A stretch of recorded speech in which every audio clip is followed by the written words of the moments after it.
It's the sound that makes fugitives all over Northeast Ohio just a little bit nervous. It's time for Cuyahoga's Most Wanted. Every week we work with detectives and the folks over at Crime Stoppers of Cuyahoga County and the Cuyahoga County Sheriff's Department, like Detective Red Dyer. Good morning, Detective. How are you? Good morning, Dan. Doing great. How about yourself? You have to wonder when fugitives hear that noise, they're thinking, is my case about to be next? Am I about to be featured on Cuyahoga's Most Wanted? And remember, we have about a 70% capture rate. That's directly or indirectly from being featured here on Cuyahoga's Most Wanted. So your chances of continuing to be on the run are just a little bit less when you get featured here. Detective, every week we have this partnership. Why do we do this? Why do we put this out every week to the public? You know, Dan, I think it's important to note that we at Crime Stoppers recognize the value in the eyes and ears of our community, the information that they can provide. The numbers don't lie. There are people out there who want to clean up their neighborhoods, get justice for these victims, do the right thing while remaining anonymous and earning themselves a potential reward, which we'll get into a little later. Yeah, it is a chance to do all of that, Red. You say that so eloquently. I'm not even going to expand on it. Let's get to our first case. It happens from time to time that we get a re-feature, somebody who manages to slip into that 30%, but perhaps not for long. This is somebody who's been on Cuyahoga's Most Wanted before. I counted up the charges. He's facing 11 different charges. And man, this runs the gamut from the alleged attack of a pregnant woman, the alleged sexual abuse of a child, and then trying to smuggle in some narcotics into the jail, which we'll get to. Let's get to the case of Keith Walker. What do we know? Well, Dan, there is a lot to break down here, and as you said, some very serious charges, somebody we do not want on our streets. Mr. Walker has 3 warrants with the Sheriff's Department. In April of 2024, it's alleged that Keith assaulted and strangled a pregnant victim while being in possession of a firearm. We're talking about a very scary situation. In June of 2024, it's alleged that he forced sexual contact with a juvenile under the age of 13, and I know how passionate our community feels about protecting our children.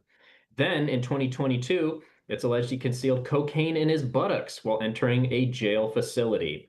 All 3 warrants have been issued, and authorities are currently seeking information as to his whereabouts. He actually also has outstanding warrants with Lakewood Police Department, Cleveland Heights Police Department, Shaker Heights Police Department, and East Cleveland Police Department. He has an extensive criminal history with the Sheriff's Department dating back to 2010. He's 5'9" and 150 pounds and was last known to be staying in the 3500 block of East 105th Street in the city of Cleveland.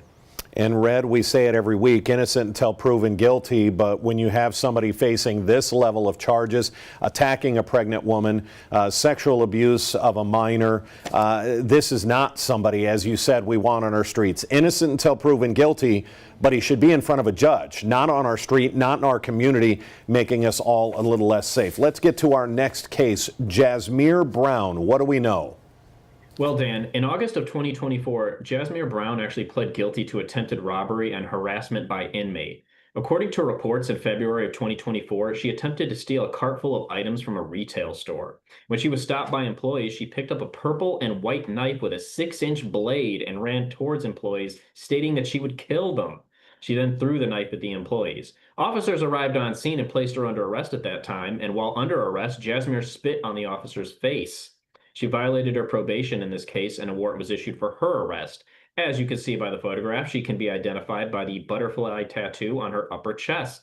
She's 5'7" and 140 pounds and was last known to be staying in the 13,000 block of Superior Road in the city of East Cleveland.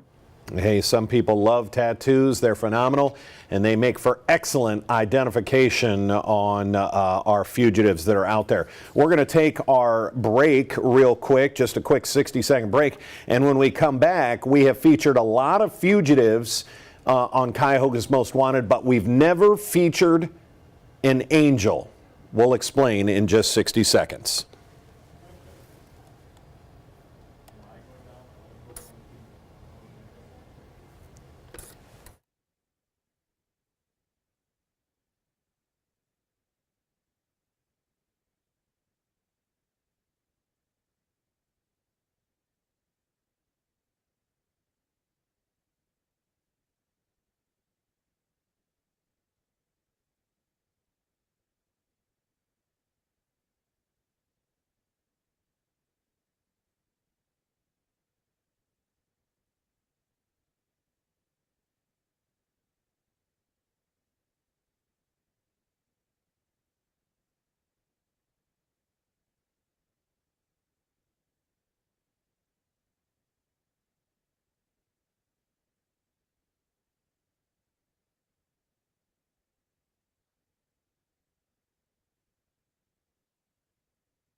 And we are back to Cuyahoga's Most Wanted. We've already shown you 2 of our 3 fugitives. Detective, we've been doing this. We had to take that pause for COVID, but I think we've been doing Cuyahoga's Most Wanted for a minimum of 4 years.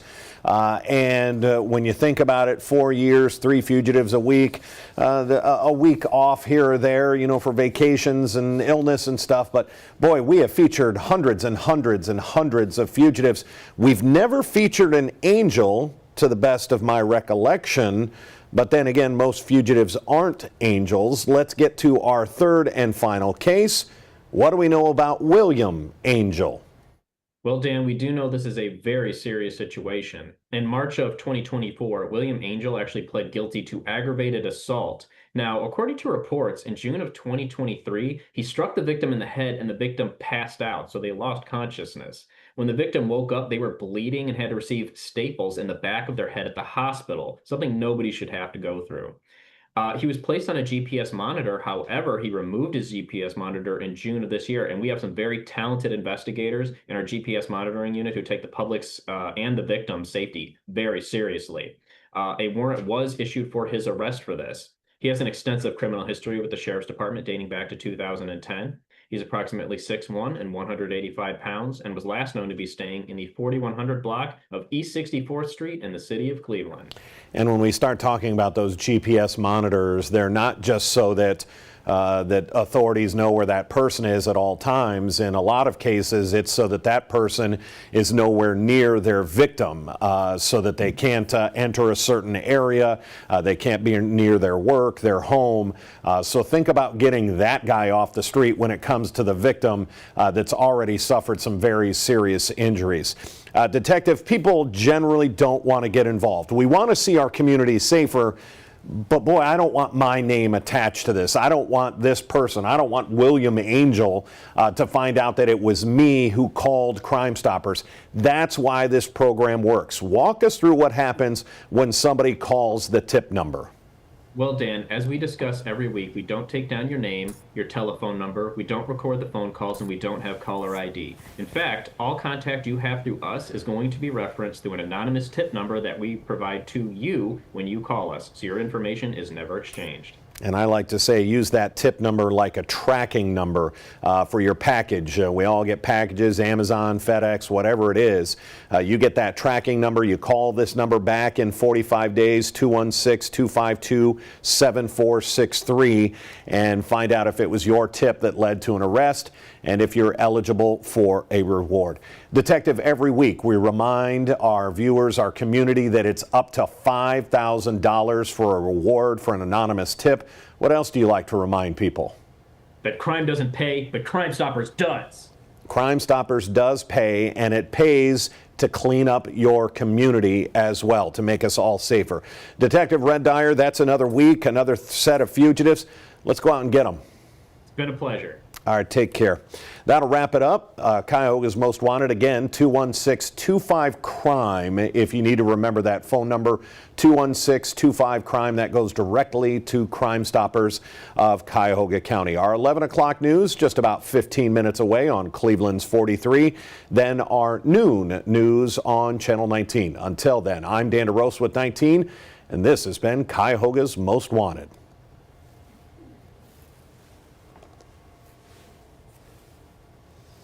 All righty, Red, Patricia, thank you so much. Next week as usual? Yes, absolutely. We'll see you next week. Have a good one. All right, take care, folks.